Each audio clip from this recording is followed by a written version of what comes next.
Nós vamos abrir a palavra de Deus mais uma vez, dessa feita no livro de Gênesis, livro dos princípios. Nós vamos do verso 18 até o verso 35, o relato da criação da mulher. Gênesis capítulo 2, 18 a 25. Ouçamos a leitura da palavra de Deus. O Senhor Deus disse ainda: não é bom que o homem esteja só. Farei para ele uma auxiliadora que seja semelhante a ele.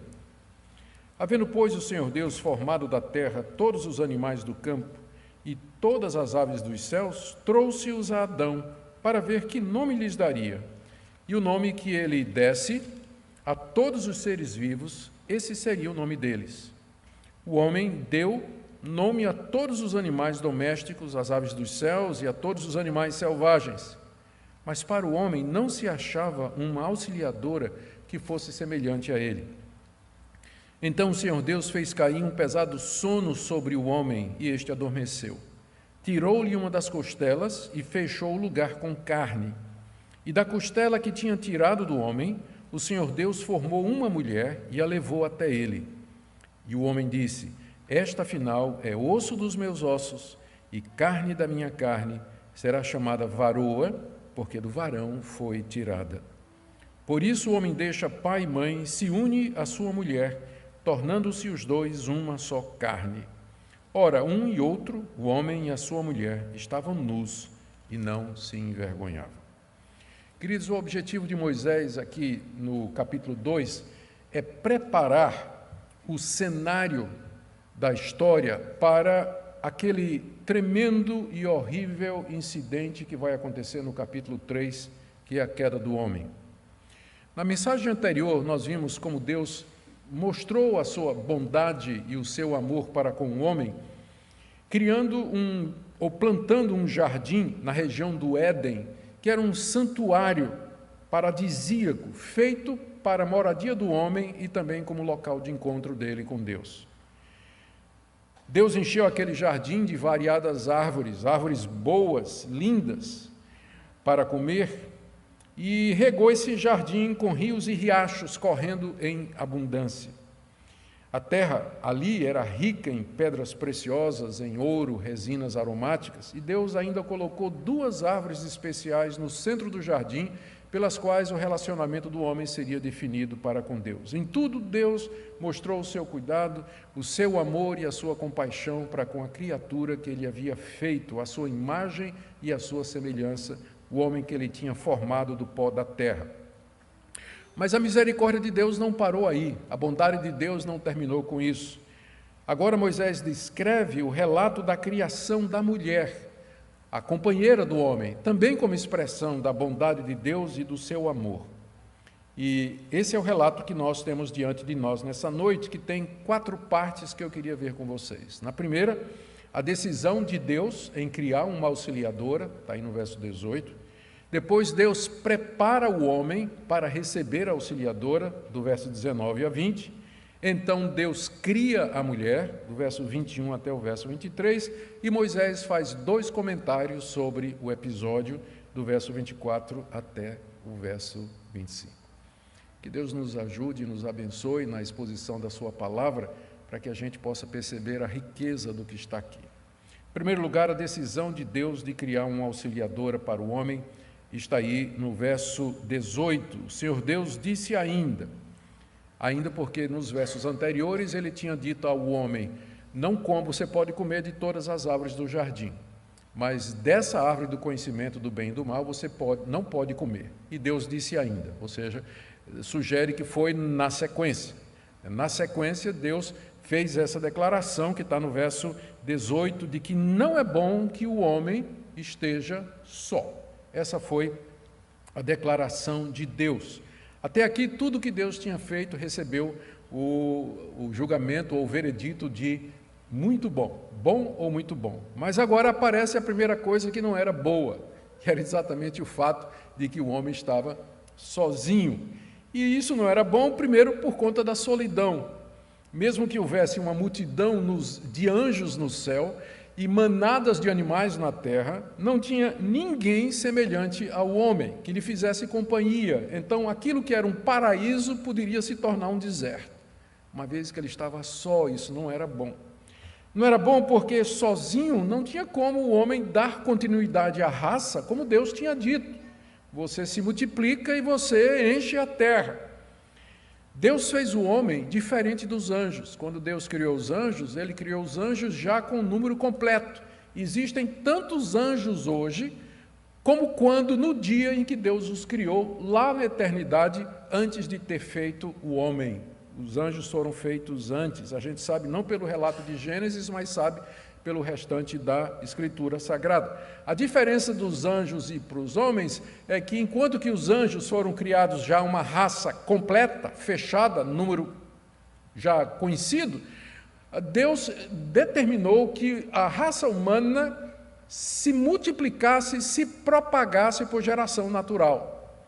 Então, é por isso que não era bom para o homem. Deus poderia ter feito a raça humana já completinha, poderia ter criado 6 bilhões de indivíduos. Em vez disso, ele resolveu que toda a humanidade procederia de um tronco comum, dos mesmos pais, Por isso que não era bom que o homem estivesse só, porque ele precisava dar continuidade à sua raça. E então a decisão de Deus foi criar um outro ser humano, igual, mas diferente, que já é referido aqui no texto no feminino. Não é bom que o homem esteja só, e ele diz em seguida, farei uma auxiliadora, já emprega o feminino, ou seja, seria alguém humano, mas de sexo distinto.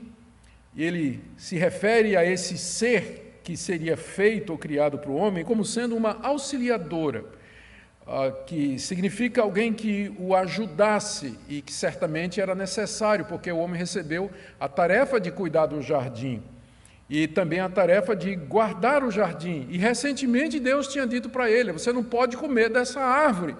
Então, por isso que não era bom que o homem ficasse só. Ele precisava de uma ajudadora também para encorajá-lo a não desobedecer a Deus. Daí vocês percebem a grandeza do pecado do capítulo 3, porque o texto dá a impressão de que a mulher foi criada exatamente para ajudar o homem a obedecer aquilo que tinha sido dito nos versículos anteriores, você não vai comer da árvore do conhecimento do bem e do mal. Então eu vou fazer uma auxiliadora para o homem, alguém que o ajude, não só a cuidar do jardim, mas que o ajude a me obedecer também, a ficar firme no propósito de não comer dessa árvore. E mais aqui, Deus acrescenta na sua avaliação, final do verso 18, uma auxiliadora que seja semelhante a ele. Semelhante a ele. Literalmente no hebraico, que esteja diante dele, ou seja, como se o homem estivesse olhando no espelho. Por isso que as versões antigas falam de alguém que seja idônea, alguém que esteja à altura do homem. Significa, então, alguém que correspondesse a ele, que fosse a sua metade, que o completasse, e para que assim pudessem gerar descendentes que fossem iguais a eles. Não é? A única maneira de gerar descendentes iguais a eles é que esse ser que haveria de ser criado para completar o homem fosse da mesma essência, da mesma natureza, alguém que estivesse como que diante dele. E aí então, resolvido a fazer isso, nós vamos para a segunda parte, onde Deus então prepara o homem para o que vai acontecer. Então o Senhor já havia tomado essa decisão, mas na sua misericórdia, ele vai agora preparar o homem para essa decisão. Então não foi alguma coisa que ele jogou de goela abaixo no homem, eu vou fazer uma companheira para você. Não, ele vai mostrar ao homem que ele precisa de alguém semelhante a ele, e que seja companheira, auxiliadora naquilo tudo que Deus havia feito. E o Senhor faz isso de uma maneira muito curiosa. Ele primeiro traz todos os animais próximos para serem nomeados por Adão, verso 19.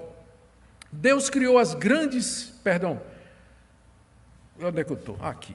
Havendo, pois, o Senhor Deus formado da terra todos os animais do campo, todas as aves dos céus, trouxe-os a Adão para ver que nome lhes daria, E o nome que ele desse a todos os seres vivos, esse seria o nome deles. Deus, quer seja através do ministério dos anjos ou através de um impulso que ele colocou naqueles animais que ele já havia feito, faz com que eles todos venham se apresentar diante daquele que é o príncipe de toda a criação. E os animais vêm se apresentar diante do homem, uma vez que ele foi feito com domínio sobre todas as coisas. E agora, a primeira atividade do homem era classificar os animais. Talvez a gente leia pensando que a ideia fosse de que ele ia dar um nome a cada um. Zebra, seu nome é Maria. Zebra 2, seu nome é Zefa. Zebra 3, seu nome é... Pode até ser que ele tenha dado um nome individual a todos os animais, mas o mais provável é que ele deu nome à categoria. Ele nomeou os animais de acordo com sua função na criação, que Moisés menciona aqui no verso 20. O homem deu nome a todos os animais domésticos, às aves do céu e a todos os animais selvagens. Note que é uma classificação de acordo com função, e é provavelmente essa classificação foi feita pelo homem, não é? Essa foi a primeira atividade científica do homem, ele examinar os animais, ver como eles funcionavam, distinguir uns dos outros, dizer, é essa categoria, isso aqui é um tipo, isso aqui é o outro, e o homem então empregou o seu tempo em fazer isso aí. É claro, Deus queria ver que nomes Adão daria para eles, que seria o nome definitivo, e também lembrem que nomear significa ter domínio sobre. Na cultura do Antigo Oriente, quem nomeia tem autoridade sobre a coisa ou a pessoa nomeada. E era isso que Adão estava fazendo, como sendo o representante de Deus aqui na terra, o representante dele sobre toda a criação. E aqui é que o homem começa a exercer o chamado mandato cultural, ele começa a dominar a natureza, ele começa a entender, criar uma cultura. É aqui que ele faz isso. E aí, final do verso 20, chega no ponto que Deus queria que chegasse. Está aí, final do verso 20. Para o homem, não se achava uma auxiliadora que fosse semelhante a ele. Os animais provavelmente vinham em pares. E Adão deve ter olhado para aquilo, né? Ué, está todo mundo vindo em pares? Então, mas não tem ninguém parecido comigo, não tem ninguém semelhante a mim, e de fato não havia. Adão continuava sem ninguém que o completasse e sem ninguém que pudesse ajudá-lo. Era evidente que nenhum animal poderia fazer esse serviço, que nenhum animal poderia encher essa função, o que, com certeza, já é a primeira base que a gente encontra na Bíblia para aquelas leis que Moisés vai passar mais adiante, que proibiam que os seres humanos tivessem relações com os animais. Chamado de bestialismo, que é prática, é uma distorção que é cometida até o dia de hoje. Então, já na criação está muito claro de que não há na criação alguém que esteja à altura do homem, alguém que possa preencher essa função. E então, por essa razão e por outras, Deus procede para o próximo passo, e é a terceira parte do nosso relato, 21 a 23, Deus cria a mulher. Primeiro, Deus faz com que o homem adormeça. Verso 21. O Senhor Deus fez cair um pesado sono sobre o homem, e este adormeceu. Um sono profundo vindo da parte de Deus. O motivo é, a gente só pode especular, que ele não queria que Adão sentisse nenhum desconforto, nenhuma dor, porque Deus ia fazer uma cirurgia nele, talvez aqui é o primeiro caso de anestesia conhecido da história, e também para deixar claro que ele não teve participação nenhuma na formação da mulher. A mulher ele não participou absolutamente em nada, para que ficasse claro que ele não poderia dominar sobre ela, para que não pudesse pisoteá-la como se ela fosse criação dele. Adão nem estava dormindo quando Deus então procede em fazer o que Deus fez. E aí Deus então tira uma costela dele enquanto ele dorme. A palavra costela no hebraico também significa lado, né? Deus tirou do lado do homem a costela. E em seguida o texto nos diz aí que ele fechou a carne, fechou o lugar com carne. Fechou o lugar com carne. E aí, verso 22, Deus forma uma mulher da costela e traz até Adão. Da costela que havia tirado do homem, o Senhor Deus formou uma mulher e levou até ele. É aqui nesse processo em que Deus forma a mulher a partir de uma costela do homem, que a mulher recebe a imagem e semelhança de Deus. Ela recebe a imagem e semelhança de Deus aqui nesse processo. O homem recebe a imagem e semelhança de Deus quando Deus soprou na narina dele. Mas a mulher foi criada diferente.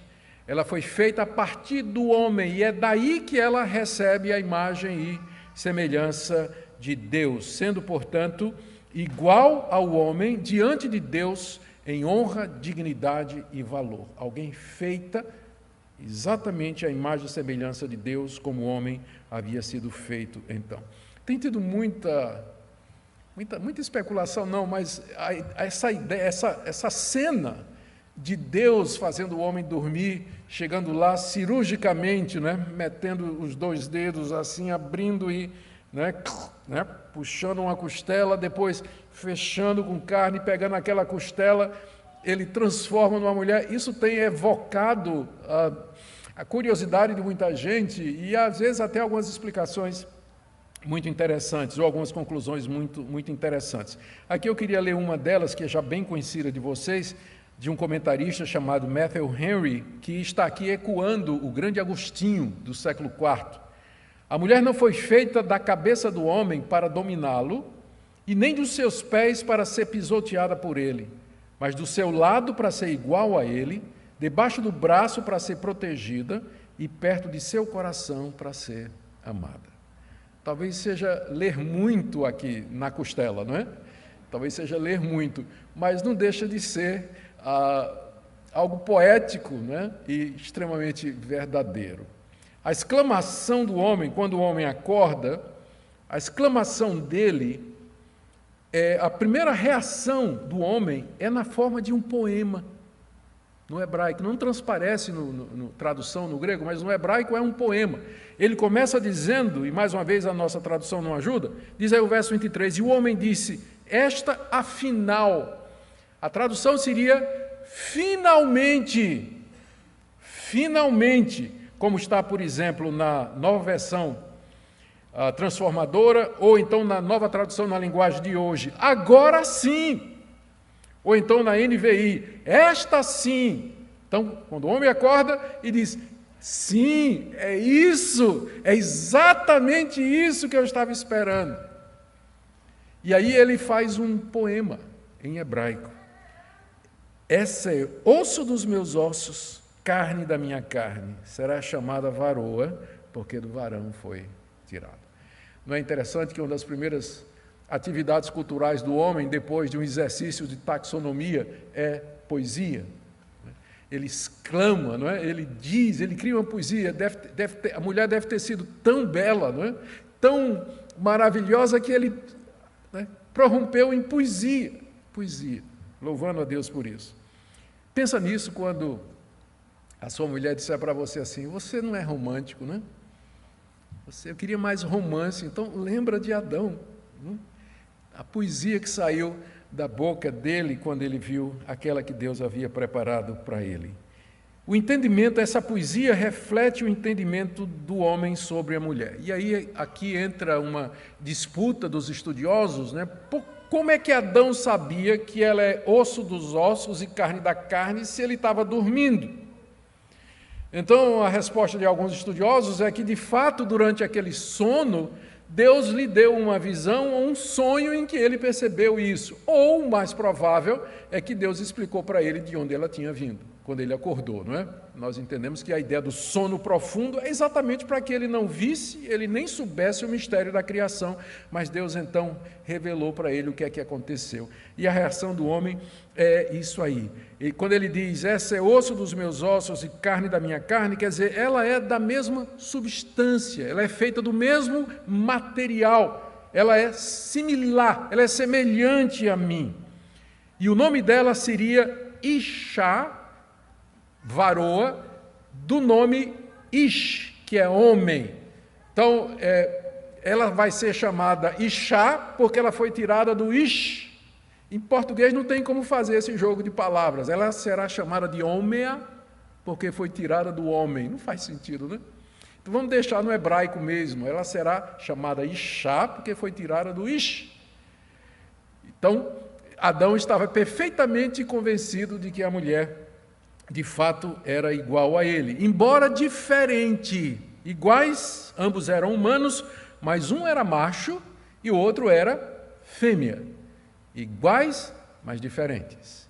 Esse ponto é muito importante da gente preservar, como nós veremos mais adiante. Só lembrando aqui que a mulher recebeu uma glória especial.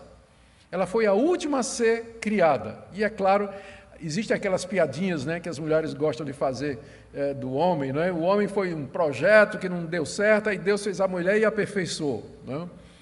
Mas, sem dúvida, não podemos deixar de ver aqui esse fato de que a mulher foi criada mais distante da terra.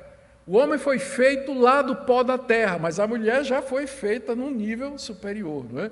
Deus a reveste aqui de uma glória especial. Não é à toa que Paulo, lá em 1 Coríntios, se refere à mulher como sendo a glória do homem. A glória do homem. E assim Deus demonstra seu mais completo e perfeito amor pelo ser que ele havia criado, pelo homem que ele fez a sua imagem e semelhança, lhe dando uma auxiliadora semelhante a ele, osso dos seus ossos, carne da sua carne, uma Ishá tirada do Ish, iguais, mas diferentes para cumprir todos os propósitos de Deus. E agora nós terminamos a leitura do texto, terminamos o texto com 2 comentários de Moisés a respeito do que tinha acontecido. Vocês se lembram que Moisés está escrevendo o livro de Gênesis durante os 40 anos no deserto, próximo à entrada na terra prometida, nas planícies de Moabe, do outro lado do rio Jordão, em frente da cidade de Jericó. Os israelitas preparando-se para entrar. E é como se no meio da narrativa, de repente, Moisés para e se vira para os israelitas e diz: é por isso, como eu tenho dito a vocês, é por isso que o homem deixa pai e mãe e se une à sua mulher, e serão os dois uma só carne. Aqui é um comentário de Moisés sobre isso, dirigido para a sua audiência, para os israelitas, dando a razão ou a base,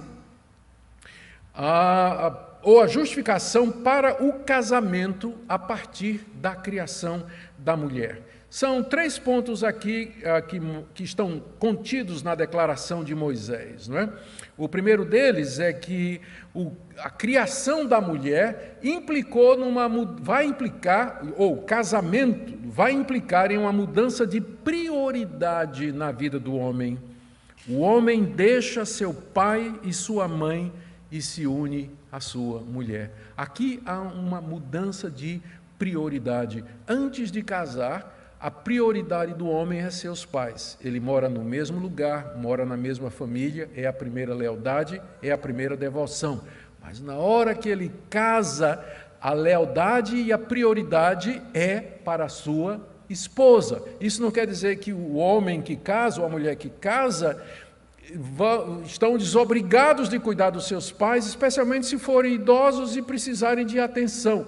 É claro que não, mas a prioridade do homem é cuidar da sua nova família, ainda que ele tenha proximidade ou apego aos seus pais. A falta de observação disso tem trazido muita complicação. E algumas mulheres, que têm filhas, elas não entendem isso direito. Daí surge o mito da sogra malvada, né? Porque sogras malvadas são aquelas mulheres que não entendem isso aqui.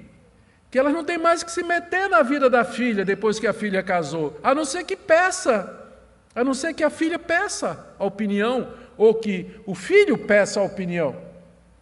Aí sim, mas o Moisés está dizendo aqui esse primeiro ponto, que o casamento implica numa mudança de prioridade. O homem deixa seu pai e sua mãe e ele se une a sua mulher. E aqui é o segundo ponto, essa palavra unir significa uma união muito íntima, entretecido, como se estivesse debaixo do mesmo jugo. E aí é daqui que sai o conceito de que o casamento é um pacto, é uma aliança celebrada entre um homem e uma mulher por causa dessa palavra, se une. É mais do que simplesmente estar perto, mas é quase que uma fusão de vidas, de destinos, de história, ali. E terceiro, implica numa relação de profunda intimidade e harmonia que deve durar para toda a vida. Moisés diz aqui, serão os dois uma só carne. Uma só carne. A mulher foi tirada da carne do homem, mas quando se casam, eles se juntam de novo, se tornam uma só carne.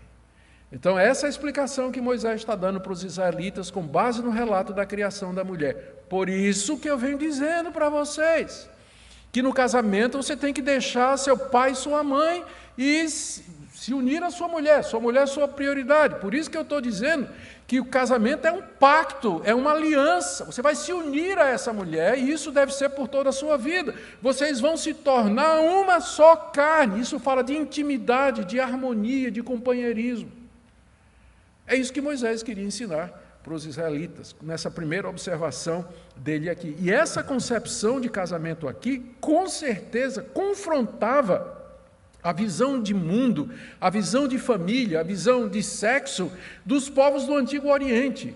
Primeiro, confrontava a visão da sexualidade humana dos egípcios, onde os israelitas tinham passado 400 anos, eles tinham aprendido tudo errado sobre sexo, sobre casamento, sobre família. Agora Moisés está reorientando e dizendo, olha, o casamento é isso aqui, é assim que tem que ser feito.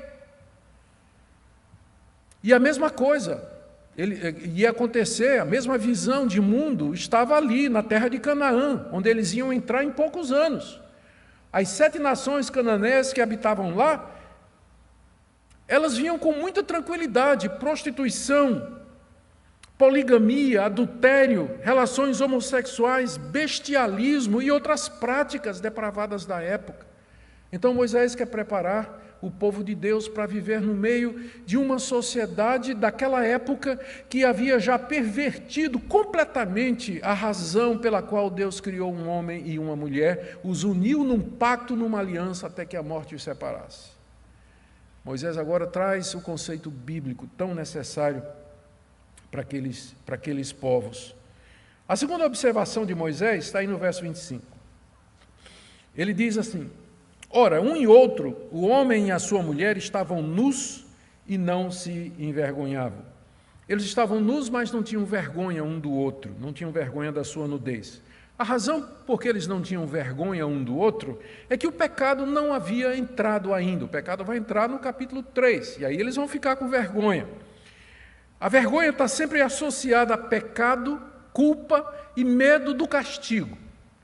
Vergonha está ligada a essas coisas. Como o pecado não tinha entrado ainda, e, portanto, o homem e a mulher não se sentiam absolutamente culpados de nada, e muito menos de receber o castigo de Deus, então havia uma inocência entre eles, uma santa inocência, que se perdeu naturalmente depois do capítulo 3, quando nós iremos ver, começando no próximo domingo, a queda do homem, como todo esse paraíso, toda essa criação maravilhosa, isso tudo foi manchado profundamente pela desobediência do homem. Mas talvez o que Moisés está querendo dizer aqui para os israelitas é que a nudez é coisa do paraíso. E que o padrão hoje, depois da queda, não é a nudez. E que o homem deve cobrir, o homem e a mulher devem cobrir modestamente seu corpo, uma vez que o pecado entrou, a culpa entrou e tudo mais associado com isso. Quer dizer que a nudez é para o casamento. E quer dizer que a pornografia é pecado.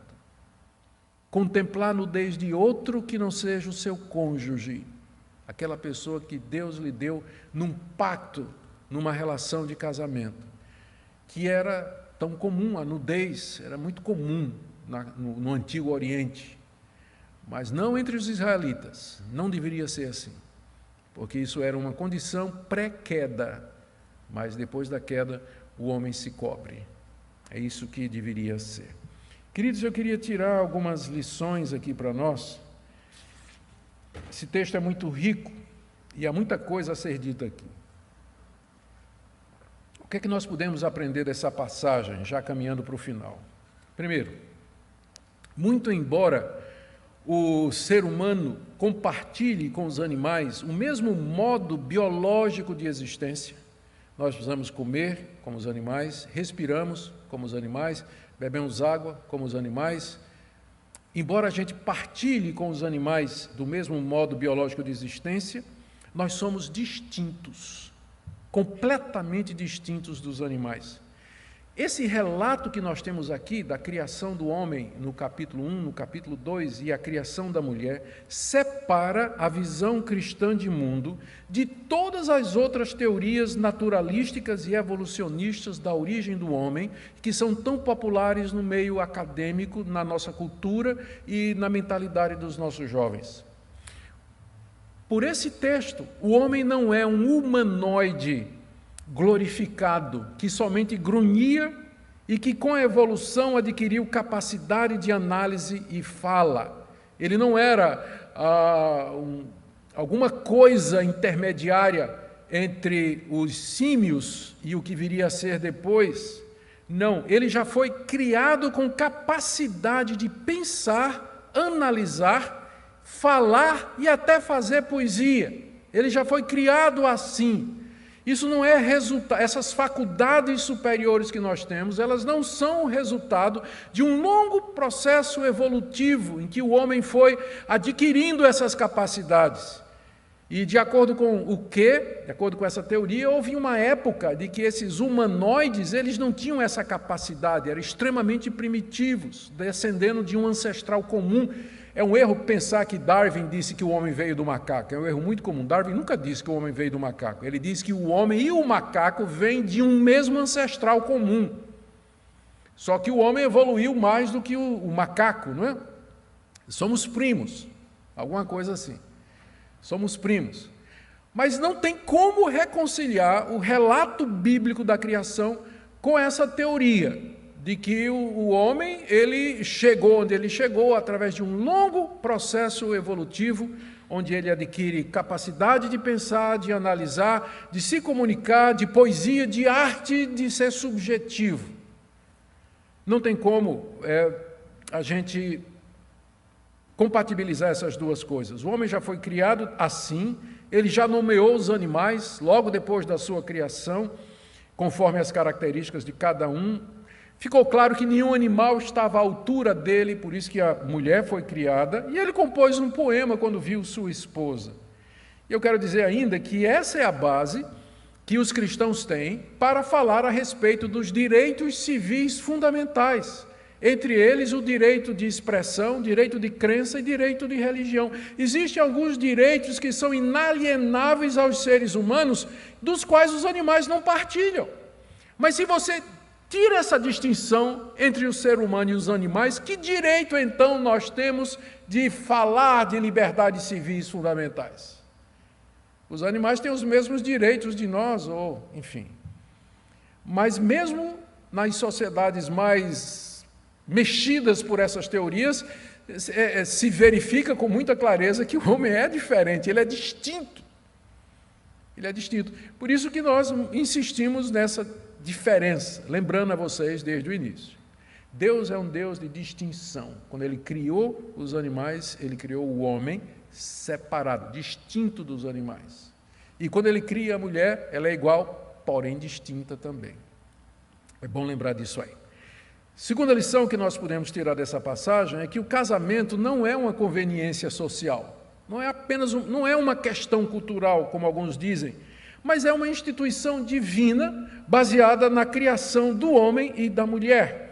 O casamento foi instituído por Deus, portanto, já na criação, mesmo antes da religião. Religião vem depois, a religião só existe depois da queda.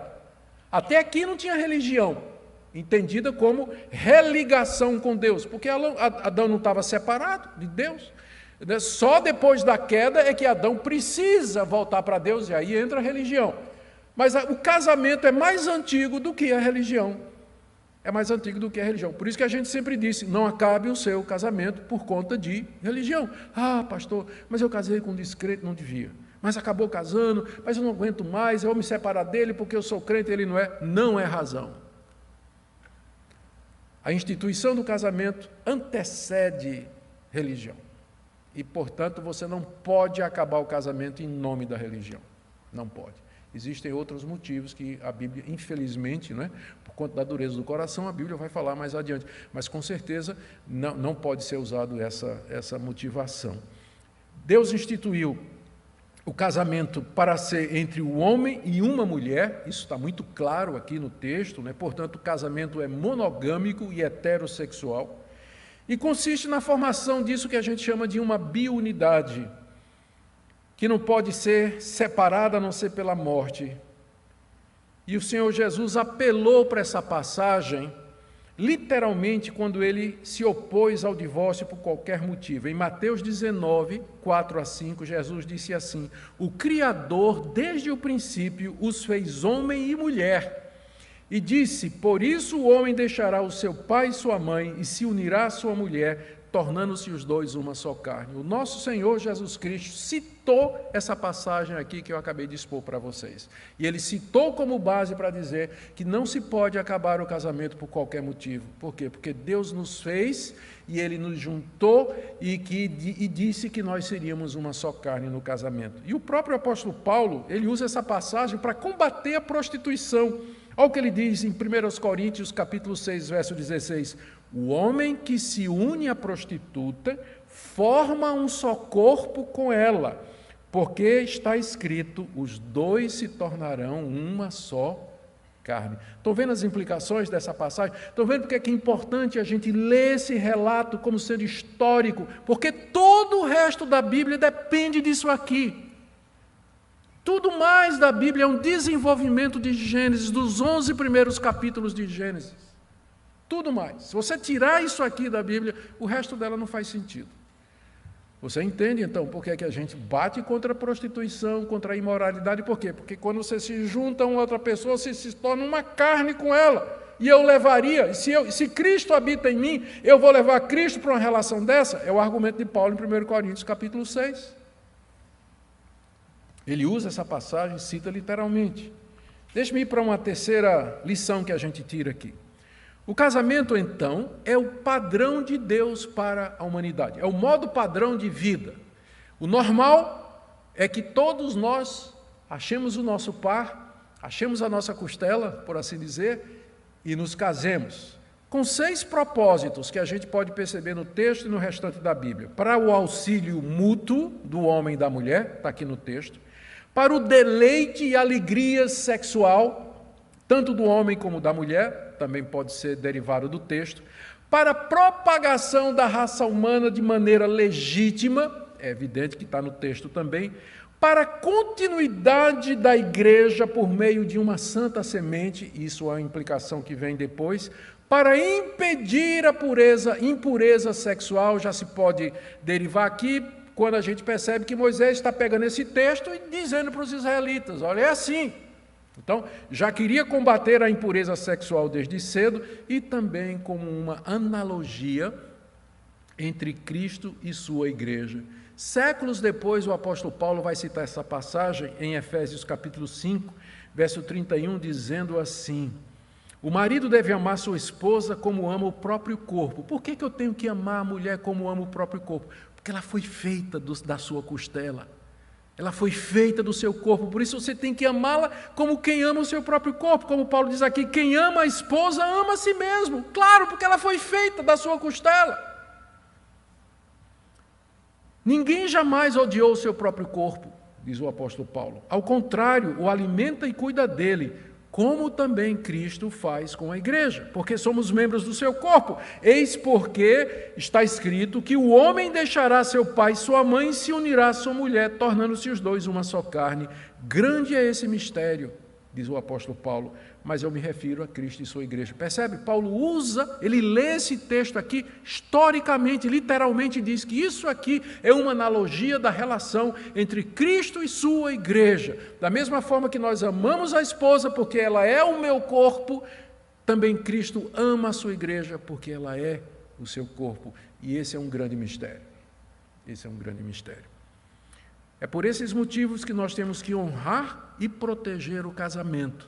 Ele não é uma instituição humana, ele não é uma conveniência ou uma convenção cultural, mas é alguma coisa que procede da vontade do próprio Deus. E aqui eu preciso fazer uma ressalva para não deixar alguns irmãos tristes. É preciso esclarecer que a Bíblia também vê, muito embora o padrão bíblico é o casamento, a própria Bíblia vê o celibato como uma maneira de viver que igualmente glorifica a Deus. Particularmente o apóstolo Paulo, em 1 Coríntios capítulo 7, ele vai falar de que algumas pessoas, elas não receberam nem a oportunidade, nem a vocação de casar, mas a vocação de ficar solteira.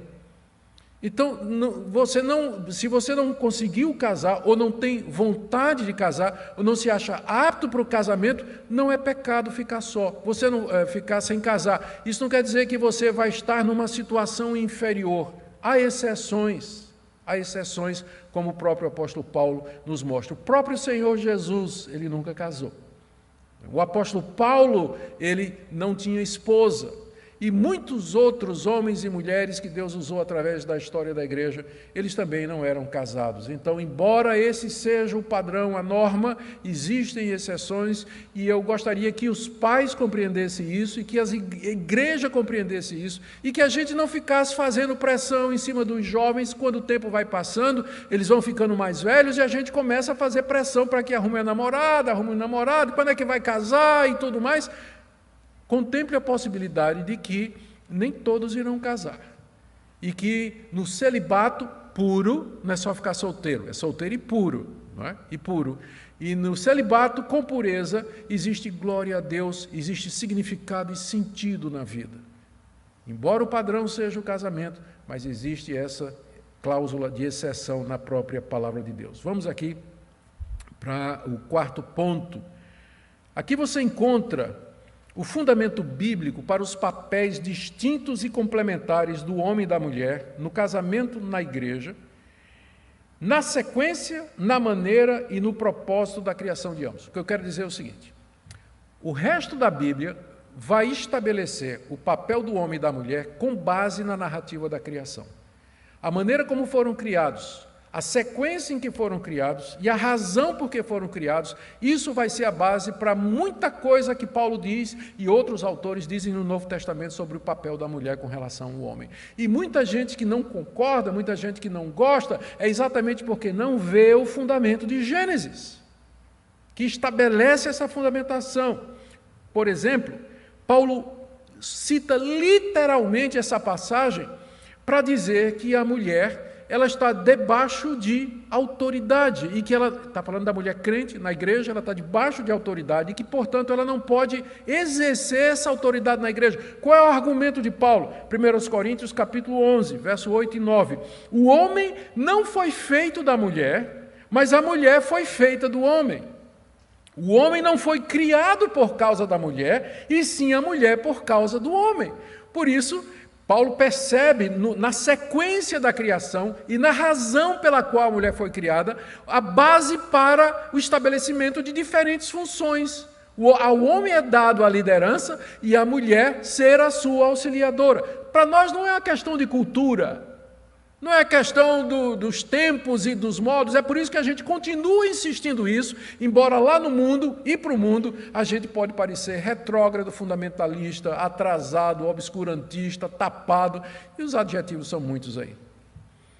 Mas por que isso? Porque o nosso referencial é a palavra de Deus, a gente não anda pela cultura. A cultura muda em todo lugar e em todas as épocas. A igreja não pode se guiar pela cultura.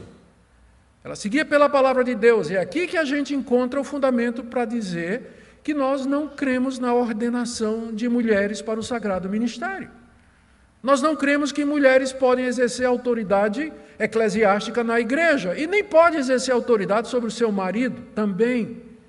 É alguma coisa que a gente inventou? É machismo? É coisa da cultura? É patriarcalismo? Não, é Bíblia.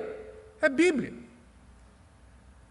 Então, veja como é importante esse relato, né? Porque ele estabelece aqui essa posição. Eu posso citar ainda aqui o que Paulo diz em primeira carta que ele escreveu a Timóteo, quando ele fala: eu não permito que a mulher ensine, nem que exerça autoridade sobre o homem, esteja, porém, em silêncio, porque primeiro foi formado Adão e depois Eva.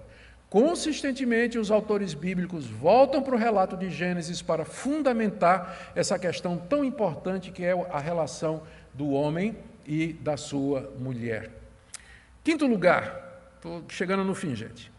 A visão cristã, essa passagem serve de base para a visão cristã sobre o sexo, que é alguma coisa inocente e pura e nada de que se envergonhar. É uma caricatura que se faz dos evangélicos quando eles dizem que nós somos estraga-prazeres, que a gente, né, sexo é uma coisa, nada.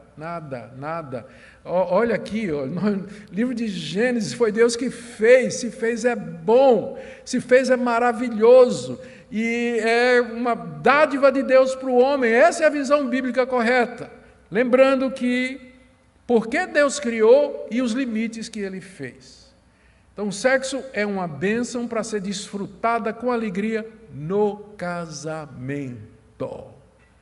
No casamento. Foi para isso que Deus fez, e é nessas condições que ele deve ser desfrutado com muita alegria, com abundância, para a glória de Deus. E, por último, tem tantas implicações dessa passagem, mas eu vou terminar aqui com essa sexta aplicação.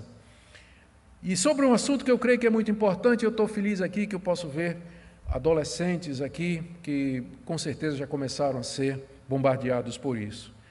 A identidade sexual, quem eu sou? Eu sou homem, sou mulher, eu sou o quê? A identidade sexual, ela é definida biologicamente e não subjetivamente, como quer a teoria da identidade de gênero ou a ideologia de gênero, como também é chamada. Deus criou o homem e a mulher iguais, mas sexualmente diferentes. E essa diferença consiste nas suas funções biológicas distintas que permitem que, quando ajuntados, gerem outros seres humanos. A distinção está exatamente aqui. A biologia é que vai orientar a sua autoconsciência de sexualidade. O autoentendimento sexual, ele está inseparavelmente ligado ao que nós somos biologicamente, macho e fêmea, homem e mulher. Concepções como eu sou uma mulher presa num corpo de homem, isso é uma distorção, uma violação, uma rejeição do relato bíblico e adoção de uma visão evolucionista e naturalista sobre os seres humanos. Na perspectiva cristã, corpo e alma estão ligados. Deus, quando criou o homem, soprou nele a vida. Estão ligados. E, portanto, aquilo que o meu corpo é aquilo que meu espírito é. Se você separa o corpo do espírito, então você pode dizer é o espírito que vai definir o que eu sou. Eu quero ser mulher, quero ser homem, não importa o que o meu corpo seja. Então é essa separação, separando aquilo que Deus uniu, que dá base para as pessoas dizerem: eu biologicamente sou uma mulher, mas a minha identidade é de homem. É exatamente porque separaram isso aqui, aquilo que Deus uniu, aquilo que Deus nos fez. Eu não nego que há pessoas que sentem desejo e atração por pessoas do mesmo sexo. E que a solução não é, então, você ajustar a sua identidade ao seu desejo, mas você ajustar o seu desejo àquilo que o seu corpo diz que você é. Você tem que ajustar o seu pensamento, a sua concepção, àquilo que você é por nascimento, porque é isso que vai determinar, é isso que determina. Em vez, então, de procurar justificações para mutilar o seu corpo, fazer operações no seu corpo, alterar o seu corpo, ame o seu corpo que Deus lhe deu. Ame o corpo que Deus lhe deu. E seja aquilo que Ele lhe fez no nascimento e aquilo que você é determinado biologicamente. Percebem como esse texto de Gênesis ele tem implicações para tantas questões modernas. Se você o lê como palavra de Deus e como histórico, está relatando história, o que é que aconteceu de fato? Há mistérios aqui, há coisas profundas aqui. O próprio apóstolo Paulo disse, grande esse mistério, né? Se Paulo disse isso, imagina, a gente não consegue desvendar tudo o que está aqui, mas o que está claro e que está simples é suficiente para que a gente tome uma posição, para que a gente perceba que não tem como conciliar a compreensão do livro de Gênesis a partir de uma leitura histórico-gramatical com as tentativas, as teorias evolucionárias, evolucionistas, humanistas a respeito do homem e da sua origem.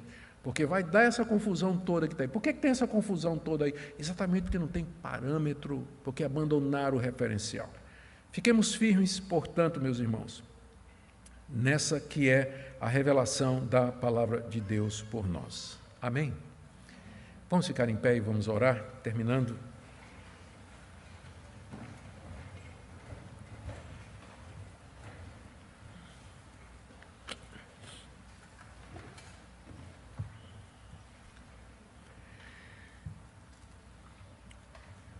Pai querido, em que nós nos tornamos?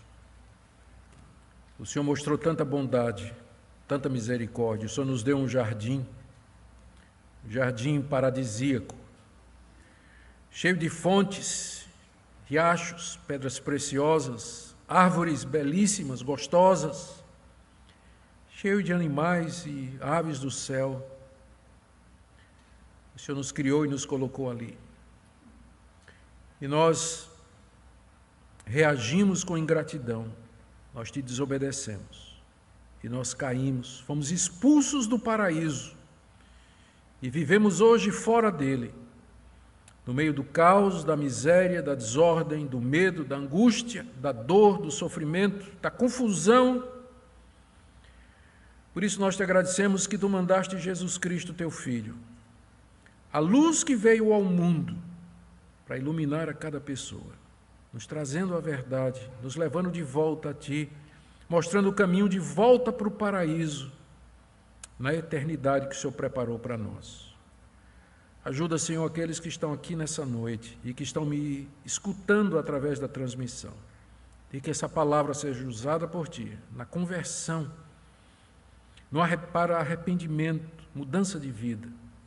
Abençoa também os nossos jovens, nossas crianças, adolescentes, para que não caiam vítimas, ó Deus, dessas visões mundanas que são rebelião contra Ti, mas que possam aprender a amar o seu corpo, ser grato pelo corpo, pelo sexo que o Senhor deu, e desenvolver com alegria, com humildade e submissão à Tua palavra. Oramos pelos casais da igreja, para que entendam a santidade do casamento, a sua inviolabilidade, e como o Senhor deseja que eles permaneçam unidos até que a morte os separe. Oramos por aqueles que estão passando por dificuldades nessa área, pelos jovens que na universidade sofrem ataques dos ateus, evolucionistas. Pedimos que o Senhor os ajude a se firmar na verdade. Dá-nos um restante do dia do Senhor, abençoado na Tua presença. Leva-nos em paz para os nossos lares.